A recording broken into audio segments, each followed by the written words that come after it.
Hey there, it's Aaron with the Tips team. In today's after school special, we're going to talk about shortcuts, specifically keyboard shortcuts tied to the Chrome OS, which would basically mean if you're working on a Chromebook, these shortcuts might be able to save you some time, solve some problems if something's happened in the classroom, or just make you more productive. Shortcuts are essential to any device, I feel, as they save time. They don't make you mousing around trying to find something. Today's after school special is going to be interesting, though, because you're not going to be able to see my keyboard. But linked within the video here will be direct links to the shortcuts. But I think the video is pretty self-explanatory in how you can make the pop-up window for shortcuts appear on your Chromebook. So the first thing I'm going to do is just share my screen. So we're going to get started with that. And then we'll get started.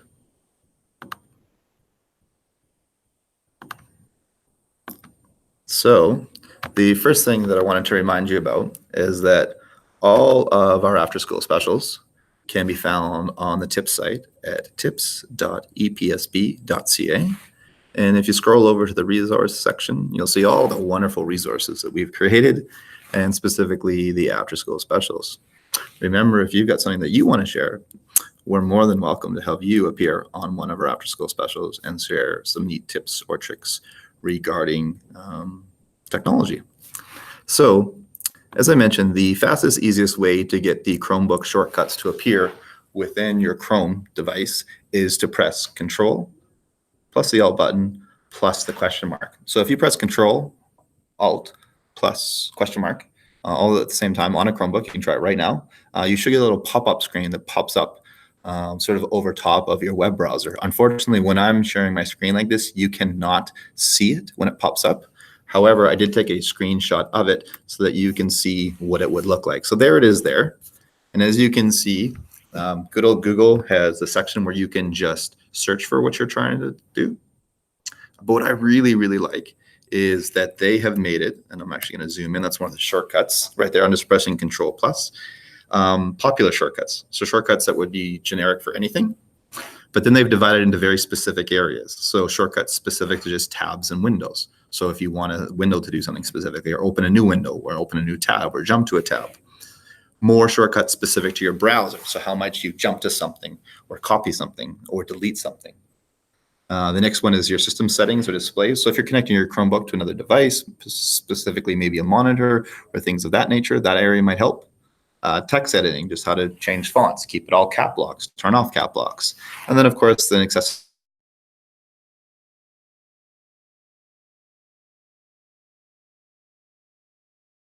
You're not going to be able to see my hands doing some of these shortcuts in this after school special, but trust me, I am doing them. And remember, again, the easiest way for it to show up is on any Chromebook. Just press Control simultaneously with the Alt button along with the question mark, and this will float up and appear.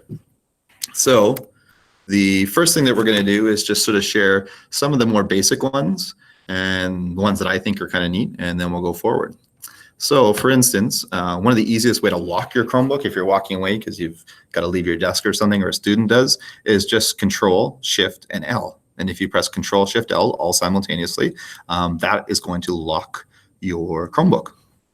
Another neat thing, and again, this is a hard one for me. I picked a good one to share something with. At the bottom of your Chromebook is a menus bar. You can't see it on my screen, but at the bottom of your Chromebook screen, you should see some icons that have things like your Google Mail and the Chrome browser, slides, docs, maybe Google Classroom, and things of that nature. Rather than going down, and again, you're not going to be able to see my cursor, but if you go down and click on, let's say, the Chrome store, and so for me, the Chrome store, let's pick YouTube. So on my Chromebook, the YouTube icon in the menu bar is number 1, 2, 3, 4, 5, 6, 7. So if you just press Alt 7, it'll immediately jump to that menu's application. So YouTube icon is the 7th icon. Alt 7, boom, jumps to YouTube. I already have it open. So for instance, if I go over here and I open up, let's say, Google Slides, the Slides icon is the 3rd one in the menu bar. If I press Alt 3, it opens up Slides for me. So rather than having to click and drag and follow something, I can just simply click on that menu, Alt, and it will jump around. Sometimes if you have multiple monitors, or if you're doing things where you need to click and drag, you want this particular tab maybe to be locked to the right or locked over to the left quickly. Traditionally, you might pull out your tab like this, and then resize it like this, and pull it over and try to lock it into the section like so. The easier way to do this is just using the shortcut, so you can look it up here. This is under the display setting ones. But if you press Alt and the bracket, so Alt bracket right will throw it to the right side, and Alt bracket left will throw it to the other side. So you can quickly, easily see how you can jump around within the monitor and change the different viewing angles of different things. Often another request that's asked is, how can I take a screenshot of something on my Chromebook? So maybe you're working on a tab here and you want to make a screenshot. You can on a Chromebook without an additional extension up here or app add things. So the easiest one to do is Control Switcher, which is the F5 button. So on a Chromebook, we don't have F1, F2, F3, F4. But if you look up at the top of your keyboard, traditionally, where the F1, 2, 3, 4, 5 would be, ignore the escape key. And if you count down F1, F2, F3, F4, F5, that's the switcher button. Control F5, the switcher button, will take a screenshot. So over here, you can see the screenshots taken.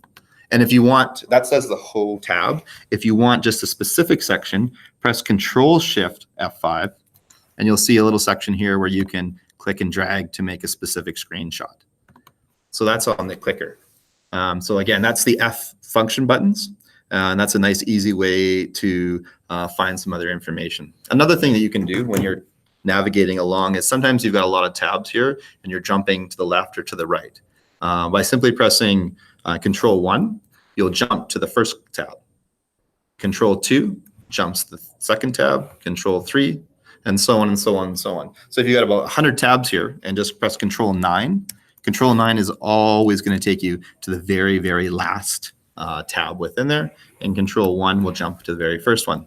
Sometimes when you're showing materials as well on a display or you need to zoom in, you saw me do it earlier, another easy thing to do is press the Control plus button. And Control plus is going to zoom in on your document. So if this was going up onto an interactive display or a projector, I could zoom in so it'd be easier for my audience to see this. Sometimes this happens by mistake. Students or teachers use two fingers and push up or down on a trackpad, and Control minus reduces the size. If you've gotten way too small and you just want to get back to 0, just press, or 0, I've already given away, get back to the normal viewing, just press Control 0. And that takes you to a regular size view. So again, Control plus and Control 0 will take you back to the other one. Often when I'm working on a doc, sometimes I need to quickly copy what's up here in the URL bar. Often what I do is take my mouse up, double click on this to copy it and go forward. As you can see, it's a little hard to see here, but an easier way is just Control L. And Control L will immediately highlight the address bar so you can Control C and copy it and paste it into something different like that. Sometimes shortcuts cause problems. So for instance, I've walked into classrooms sometimes where a Chromebook is unusable because someone has decided to rotate the screen. So remember earlier I talked about the function keys at the top of the keyboard. You can't really see them, but if you go to the very top of the keyboard, where traditionally the function buttons will be, ignore the escape key and count. If you press Control Shift and the refresh key, which looks like a turned arrow, the Chromebook screen will rotate. And often I've gone into classrooms where it's upside down and it's really hard to adjust this back, because if you have to do something, you have to actually go up if you want to go down, and right if you want to go right. So again, Control Shift and the rotate or refresh button here, rotate, will rotate the screen back to normal. So again, there are so many of these keyboard shortcuts. I can't even get through all of them in today's After School Special. I just want to highlight one or two of them. But these are ones that you want to use. And remember, the easiest way to get these is to simply go to Control plus the Alt button plus the question mark. And as I mentioned, up will show this overlay. Unfortunately, you can't see the overlay in my After School Special, but I've got it here so that you can see on this Google Doc. Hope these help. If you've got any of your favorite keyboard shortcuts that you want to share, feel free to put them in the comment section or let us know on our Google Plus community. Thanks for watching.